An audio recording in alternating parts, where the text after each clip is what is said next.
पहले मैं आपको जो हमारे खुद के फूड बिज़नेस है उसकी कैटेगरी समझाने की कोशिश करूँगा, ताकि आप भी सही एम्प्लॉइज़ वहाँ पे ढूंढ पाओ, और शेफ़ की जो पूरी की पूरी चीज़ें मैं आप लोगों को वो भी बताऊँगा। अब यहाँ पे हमारे प्रोफेशनल किचन होते हैं, जैसे हमारे स्टार होटल के अंदर होते हैं, सेम टाइप के सेटअप अब रेस्टोरेंट में भी होने लगे हैं, बहुत ही कॉमन बात है। तो वो हमारा सबसे एक अच्छा सेटअप होता है। अगर आप वहाँ पे टायर 2 सिटी में हैं या मेट्रो सिटी में हैं तो हायरिंग करना बहुत ही ज़्यादा ईजी होता है, ठीक है।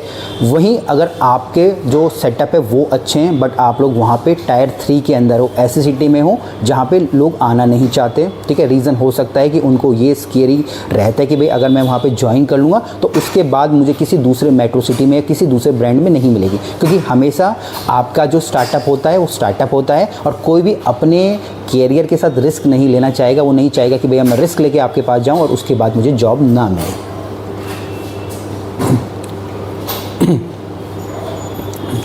दूसरा यहाँ पे जो किचन्स होते हैं वो हमारे सेमी प्रोफेशनल किचन आप बोल सकते हैं, जिसमें आपके इक्विपमेंट्स तो होंगे बट वहाँ पे किसी भी प्रकार की आपकी जो डेक्टिंग होगी, फ्रेशर होगी, वो नहीं होती है, ठीक है।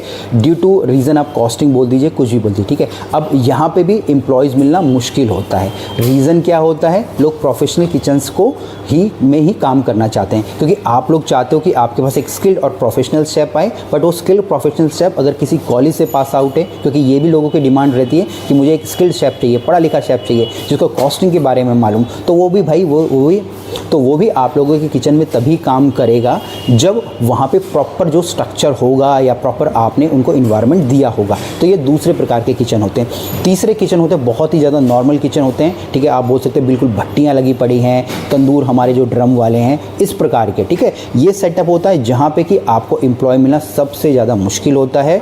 इसके बाद आता है बिल्कुल ही जो हमारा नॉर्मल सेटअप, ठीक है, जिसको कि हम लोग होम बेस्ड हम लोग बोल सकते हैं। जैसे घर के अंदर हमारे इक्विपमेंट होते हैं वैसे इक्विपमेंट वहाँ पे रखे जाते हैं। बर्नर जो हमारे घर के होते हैं वो होते हैं, घर के बर्तनों में हम लोग खाना बना रहे होते हैं, और वहाँ भी हम लोग चाहते हैं कि हमको एक अच्छा शेफ़ मिले, जहाँ कि मिलना कि बिल्कुल ही इम्पॉसिबल हमारा होता है, ठीक है। और सबसे लास्ट में आते हैं हमारे फूड कार्ट, फूड वैन या फिर ऐसे सेटअप जो कि हम लोग रोड साइड पे कर रहे होते हैं। तो यहाँ पे आप लोगों को जो स्टाफ मिलना बिल्कुल ही बहुत ही ज़्यादा डिफ़िकल्ट हो जाता है। तो ये अलग अलग कैटेगरीज़ होती हैं।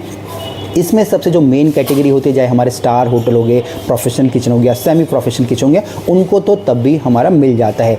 वहीं अगर हम लोग होम बेस्ड पे आए तो बहुत ही ज़्यादा दिक्कत और तकलीफ़ का आपको सामना करना पड़ता है।